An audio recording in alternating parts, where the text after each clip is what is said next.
आप दलितों को वोट बैंक की निगाह से देखते हैं, इसलिए कुछ बोलते नहीं। इसीलिए मैं कह रहा हूं ना, देखो बांग्लादेश में एक दलित नौजवान को कैसे जला दिया गया। आप लोग गाजा पट्टी में होने वाले किसी भी उस पर आंसू बहाते हैं, लेकिन आपकी जबान से एक शब्द नहीं निकल रहा है, क्योंकि एक दलित नौजवान मारा गया बांग्लादेश में, और उस नौजवान के मरने पर आपकी जबानें सिल चुकी हैं, क्योंकि आप उसको केवल वोट बैंक के रूप में इस्तेमाल करते हैं। ये राजनीति नहीं है पांडे जी, ये राजनीति नहीं है, ये वो सच्चाई है जो आपकी तुष्टीकरण की नीति है, जिसके कारण बांग्लादेश बना है।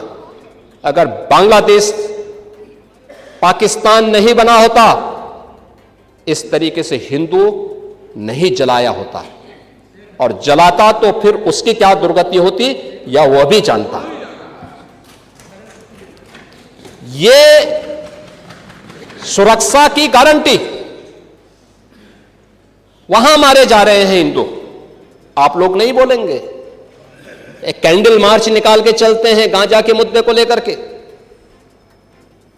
लेकिन पाकिस्तान और बांग्लादेश में हिंदू मारा जाता है तो आपके मुंह बंद हो जाते हैं, क्योंकि मरने वाला हिंदू है, दलित है, आप बोलेंगे नहीं। और यही सच्चाई है। निंदा प्रस्ताव पारित होना चाहिए, और यह प्रस्ताव नेता विरोधी दल की तरफ से आना चाहिए। इस घटना की हम भर्त्सना करते हैं, और बांग्लादेश सरकार को इस बात की चेतावनी देता हूं, और इसीलिए हम कह रहे हैं, नोट करना, ये चीजें होनी चाहिए, और हमारा भी प्रयास होना चाहिए। जब बांग्लादेशी को यहां से निकालेंगे और रोहिंग्या को यहां से बाहर का रास्ता दिखाएंगे, तो उनके समर्थन में मत आना।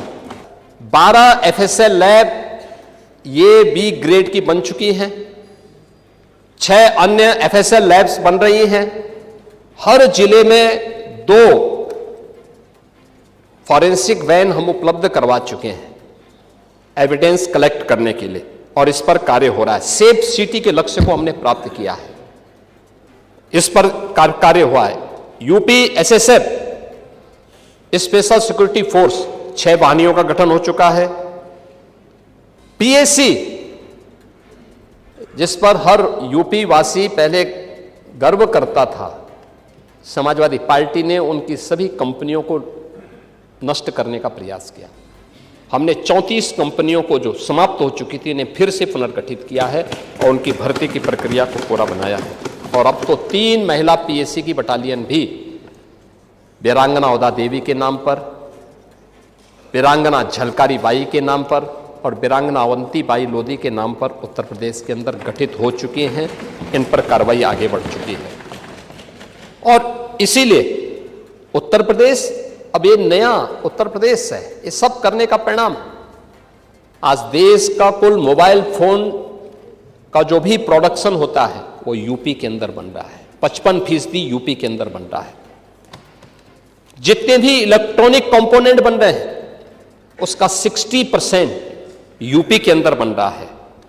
और आज यूपी के अंदर ईज ऑफ डूइंग बिजनेस में देश के अंदर यूपी टॉप अचीवर स्टेट के रूप में अब यूपी जाना जाता है।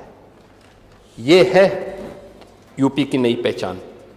आज राष्ट्रीय शिक्षा नीति, skill India, startup India, stand up India, ये युवाओं की स्किलिंग के लिए और युवाओं को बेहतर भविष्य देने के लिए प्रभावी ढंग से सरकार के द्वारा इसे आगे बढ़ाया गया है। आज आर्टिफिशियल इंटेलिजेंस में, सेमीकंडक्टर में, साइबर सिक्योरिटी के लिए, रोबोटिक्स में, ड्रोन टेक्नोलॉजी में, इलेक्ट्रिक व्हीकल में, agritech, fintech, deeptech, health take, tourism और हॉस्पिटलिटी में, डिफेंस, मैन्युफैक्चरिंग और स्पोर्ट्स जैसे क्षेत्रों में भी उत्तर प्रदेश ने नए गंतव्य प्राप्त किए हैं और तेजी के साथ उत्तर प्रदेश अब आगे बढ़ चुका है। महोदय, यूपी के अंदर जो प्रयास प्रारंभ हुए, यूपी जैसे राज्य में इतनी फर्टाइल लैंड, इतना अच्छा जल संसाधन, लेकिन टेक्नोलॉजी नहीं देते थे, अच्छा सीड नहीं देते थे। कल किसान दिवस था, किसानों के मसीहा चौधरी चरण सिंह जी के 123वीं जयंती के अवसर पर एक कार्यक्रम विधान भवन के सामने भी हुआ था, और मैं समझता था कि नेता प्रतिपक्ष और हमारे विरोधी दल के भी सदस्य उसमें भाग लेंगे, क्योंकि चौधरी साहब तो प्रदेश के नेता थे, देश के नेता थे। आप उस कार्यक्रम में नहीं थे, आएंगे भी नहीं आप लोग, क्योंकि आप लोग तो हर एक कार्य को आप वोट बैंक के नजरिए से देखते हैं। आपकी नियत है, आप किसान को वोट बैंक की नजर से देखते हैं इसलिए कुछ किए नहीं, आप दलितों को वोट बैंक की निगाह से देखते हैं इसलिए कुछ बोलते नहीं। इसलिए मैं कह रहा हूं ना, देखो बांग्लादेश में एक दलित नौजवान को कैसे जला दिया गया। आप लोग गाजा पट्टी में होने वाले किसी भी उस पर आंसू बहाते हैं, लेकिन आपकी जवान से एक शब्द नहीं निकल रहा है, क्योंकि एक दलित नौजवान मारा गया बांग्लादेश में, और उस नौजवान के मरने पर आपकी जवानी सिल चुकी है, क्योंकि आप उसको केवल वोट बैंक के रूप में इस्तेमाल करते हैं। ये राजनीति नहीं है पांडे जी, ये राजनीति नहीं है, ये वो सच्चाई है जो आपकी तुष्टीकरण की नीति है, जिसके कारण बांग्लादेश बना है। अगर बांग्लादेश पाकिस्तान नहीं बना होता, इस तरीके से हिंदू नहीं जलाया होता, और जलाता तो फिर उसकी क्या दुर्गति होती या वह भी जानता।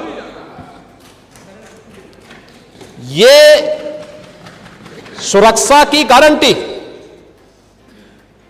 वहां मारे जा रहे हैं हिंदू, आप लोग नहीं बोलेंगे। एक कैंडल मार्च निकाल के चलते हैं गांजा के मुद्दे को लेकर के,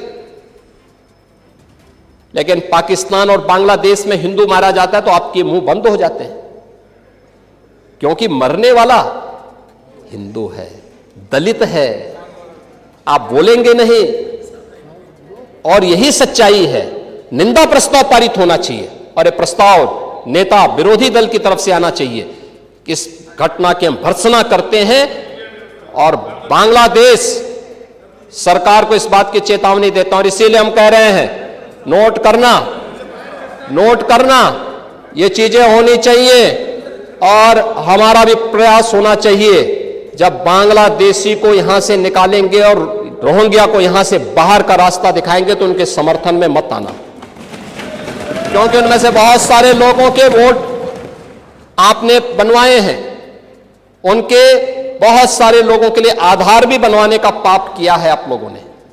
इसलिए इन चीजों को ध्यान में रखना, और एक एक चीज की स्क्रीनिंग होगी,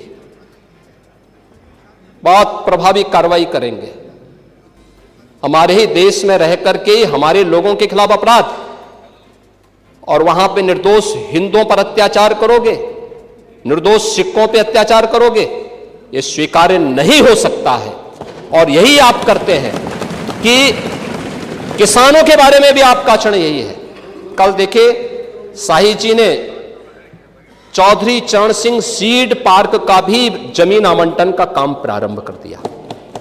अच्छा, किसान को अच्छा बीज मिले, अच्छी तकनीक मिले, कम लागत में ज्यादा उत्पादन। आपके समय में क्या होता था?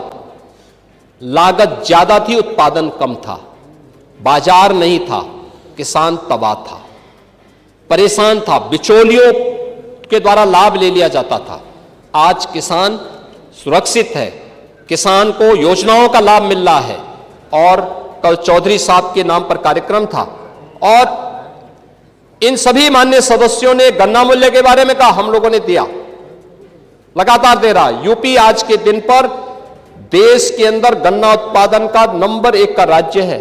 आपके समय में चीनी मिलें बिकती थी, बंद होती थी, वर्षों का गन्ना मूल्य बकाया रहता था, किसान तरसता था। अब यह स्थिति नहीं है। अब अन्नदाता किसान हमारे लिए वोट नहीं, वह सम्मान का पात्र है। आज उसको नए तकनीक के साथ आच्छादित किया जा रहा है। 22 लाख हेक्टेयर से अधिक भूमि को सिंचाई की सुविधा दी गई है। आप स्वीकार करें ना करें, लेकिन उस सच्चाई को जमीन पर देखेंगे तो ये चीजें आपको देखने को मिलेगी। और परिणाम क्या है? परिणाम है जो आपने 8% किसान विकास की दर रखी थी, कृषि विकास की दर, अब ये बढ़कर के 18% पहुंच चुकी है यूपी की कृषि विकास दर। एमएसपी के साथ ही डीबीटी के माध्यम से भुगतान करने में आज उत्तर प्रदेश देश के अंदर नंबर 1 स्थान पर है। आज यूपी उसका परिणाम है कि देश के अंदर कृषि योग्य